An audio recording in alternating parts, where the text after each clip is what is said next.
पदस्थ हूँ और मुझे एक्चुअली मेंटरिंग विजिट करनी रहती है। तो मेंटरिंग विजिट में मुझे सीबीएमओ सर के साइन चाहिए होते हैं। तो मैंने उनको कॉल किया, मैंने कहा सर मुझे आपकी साइन चाहिए, आप कहाँ पर हैं? तो उन्होंने कहा कि मैं अभी सीएमएचओ ऑफिस में हूँ, आप वहाँ आकर मुझसे साइन ले लीजिए। मैं जब सीएमएचओ ऑफिस कौन पहुँचा, कौन है ये बीएम? डॉक्टर प्रमोद वाचक। अच्छा, हाँ, कहाँ पे पदस्थ है? ये सिविल हॉस्पिटल परासी में पदस्थ है। अच्छा। और जब मैं सीएमएचओ ऑफिस पहुंची तो उन्होंने उनसे कॉल किया कि सर आप तो यहाँ पे है नहीं, मैंने आपको देख लिया। तो वो कहने लगी कि मैं वहाँ नहीं हूँ, मैं अपने निजी क्लिनिक आ गया हूँ, तो मेरे निजी क्लिनिक आकर मुझसे साइन ले लो। मैंने कहा सर मैं आपकी निजी क्लिनिक नहीं आ पाऊंगी क्योंकि मुझे एड्रेस नहीं पता है और मैं कहाँ भटकूंगी। तो उन्होंने कहा कि नहीं मैं आपका एड्रेस बता रहा हूँ, बार बार मुझे आने के लिए फोर्स किया उन्होंने। तो फिर मैं उनके निजी क्लिनिक जैसे तैसे गई तो वहाँ पे वो अकेले थे और अकेले थे। मैं वहाँ बैठी, जैसे ही मैंने मेंटरिंग विजिट की चेकलिस्ट उनके आगे पहुंचाई तो उन्होंने मुझे तो पहले बहुत गंदी निगाहों से देखा। उसके बाद फिर मुझे कहा कि साइन के बदले मुझे क्या दोगी, मुझे भी तो कुछ चाहिए होगा। तो मैंने एकदम घबराकर पूछा कि सर आपको क्या चाहिए, मुझसे पैसे चाहिए क्या? उन्होंने कहा पैसा किसको चाहिए, तुम तो समझदार हो, मुझे क्या चाहिए? तो उस इस ऐसा बोलकर मेरे पास नजदीक आने की कोशिश किया और मेरा हाथ पकड़ा। तो फिर मैंने डर के मारे फिर मैंने बोला कि सर मेरे मामा जी बाहर खड़े हैं, आप जल्दी साइन करिए, मुझे जाना है। तो उन्होंने वो भी डर गए कि अरे इसके साथ कोई आया है, अकेली नहीं है। तो उन्होंने भी तुरंत साइन किया और मुझे चेकलिस्ट थमा दी और मैं वहां से निकल गई। जैसे ही मैं निकली तो मैंने अपने कलीग्स को, अपने फैमिली मेंबर्स को इस घटना के बारे में बताया। और ये घटना 4 मार्च के समथिंग है, 4 मार्च की है।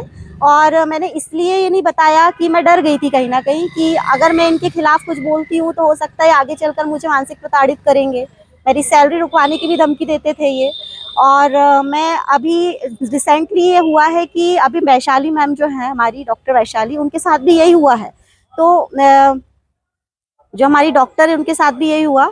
तो फिर मैंने ये सोचा कि जब उन्होंने अपने लिए स्टैंड लिया तो क्यों ना मैं भी स्टैंड लूं, मैं भी उनके खिलाफ आगे आऊं, क्योंकि ये मानसिक रोगी टाइप का व्यक्ति है।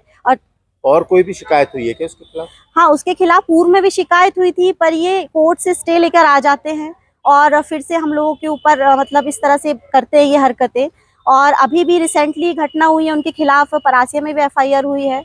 और बस मैं यही कहना चाहती हूँ कि इस तरह का मानसिक व्यक्ति जो है ये हम फीमेल एम्प्लॉयज के लिए बहुत घातक है। This type of person is very harmful for our society and this is not only me, this is everyone who working in a civil hospital and under CBMO. तो मैं ये रिक्वेस्ट करती हूँ कि इनके ऊपर जल्द से जल्द कार्रवाई की जाए। और जो विभागीय तौर से भी हमारे पास आए थे लोग कि हमारे बयान लेने के लिए, तो ये 11 तारीख को हमारे बयान हुए पर अभी तक इसका कुछ पता नहीं चल पाया। आपने विभागीय जो आपके उच्च अधिकारी हैं उन लोगों से इस बात की शिकायत की है? जी शिकायत की है, मेरे पास लिखित शिकायत है। 11 तारीख को भी मैंने डीएचओ मैम जो आई थी और जो टीम आई थी उनके समक्ष मैंने दिया है लिख के स्टेटमेंट, बट अभी तक उसकी कोई कार्रवाई नहीं हो पाई है। बीएमओ है, सीबीएमओ मतलब जीबीएमओ है प्रमोद वाचक, इनके खिलाफ एक छेड़खानी की रिपोर्ट आई है। और छेड़खानी करने वाले कोई और नहीं, उन्हीं का स्टाफ है। और नर्सिंग ऑफिसर हैं जो हमारे पास आके बताया इन्होंने कि आज से लगभग 2-3 महीने पहले मार्च के महीने में एक निरीक्षण रिपोर्ट पे साइन करवाना था। वो उस दिन हॉस्पिटल नहीं पहुंचे थे, अर्जेंट साइन कराना था। उन्होंने फ़ोन से बात की थी उनसे, वो बोले कि मैं यहाँ पे डिस्ट्रिक्ट हॉस्पिटल में हूँ, आप यहीं आके साइन करा लें।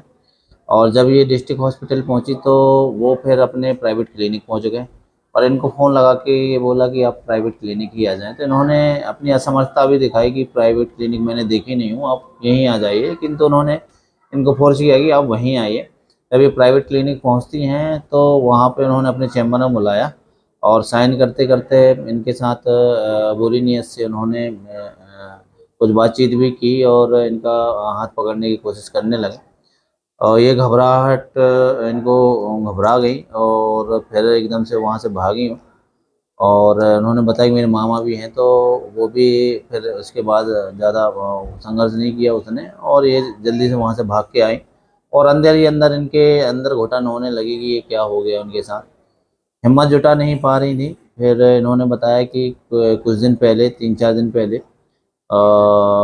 एक मैडम ने भी उनके खिलाफ आवाज़ उठाई क्योंकि वो उसी तरीके की नीयतखोर आदमी है, इन्होंने बताया। तो उन्होंने आवाज़ उठाई, तब जाके इनको एक अंदर कॉन्फिडेंस पैदा हुआ और इन्होंने फिर अपने पति और अपने रिश्तेदारों को बताया, जिन्होंने बोला कि नहीं इस तरीके के व्यक्ति है तो इसके खिलाफ आवाज़ उठा। और आज छेड़खानी की रिपोर्ट करने आई हैं। हमने डॉक्टर के खिलाफ 354 और 506 IPC, चूँकि यह नए कानून लागू होने के पहले की घटना थी, उसमें हमने कायमी कर ली है और इसमें शीघ्रता से ही इसमें आगे की कार्रवाई कर ली जाएगी। ये घटना कितनी पुरानी है? और ये मार्च के महीने की घटना है, आज से लगभग 3 महीने की है। किंतु इन 3 महीनों में जो पीड़िता ने महसूस किया है, जो डर और दहशत, क्योंकि जब भी ये सामने दिख जाता था तो कहते हैं कि ये डराता धमकाता कि उस दिन की घटना किसी से बताना नहीं। तो ये भी डर और दहशत में चलते रहें। अक्सर सुनने में आता है कि जो कार्य क्षेत्र में हैं तो वरिष्ठ अधिकारी अपने स्टाफ महिला को इस तरीके से परेशान करते हैं, उसी टाइप का प्रतीत हो रहा है। और इसमें हम इनके डिपार्टमेंट को भी लिखेंगे और इन्होंने भी अपने डिपार्टमेंट को एक आवेदन दिया है कि विभागीय तौर से भी उस पर कार्रवाई की जाए। ये सरकारी कार्यालयों में कुछ समिति बनती है महिलाओं के हरासमेंट को लेकर, तो क्या इनके हॉस्पिटल में वो समिति है? देखिए, ये मुझे लग रहा है कि सुप्रीम कोर्ट और हाई कोर्ट की ये निर्देश भी थे कि हर संस्थान में इस तरीके की कमेटी मिले जहाँ पे महिला कर्मियों के लिए संरक्षण और उनकी जो है ख्याल रखा जाए उनका। तो निश्चित तौर पे वहाँ एक कमेटी बनी होगी और हमने इनको सुझाव भी दिया है उस कमेटी में भी अपना पक्ष रखना, वहाँ भी आवेदन दें। फिलहाल हमने पुलिस की दृष्टि से मामला पंजीबद्ध कर लिया है और इसमें इन्वेस्टिगेशन चालू कर दिया है। सर, डॉक्टर में भी किसी प्रकार के पहले से मामले दर्ज हुए? देखिए, ये अभी संज्ञान इन्होंने बताया कि 17 तारीख को परासिया में उनके खिलाफ एक FIR हुई है इसी छेड़खानी संबंधित। और भी पता लगा जा रहा है कि क्या ये हैबिचुअल टाइप का व्यक्ति है, तो इस तरीके के जो प्रकृति के रहते हैं, फिर वो लगातार ऐसे अपराध करते हैं। यदि इस तरीके की कोई बात आएगी तो डिपार्टमेंट को जरूर सूचित किया जाएगा।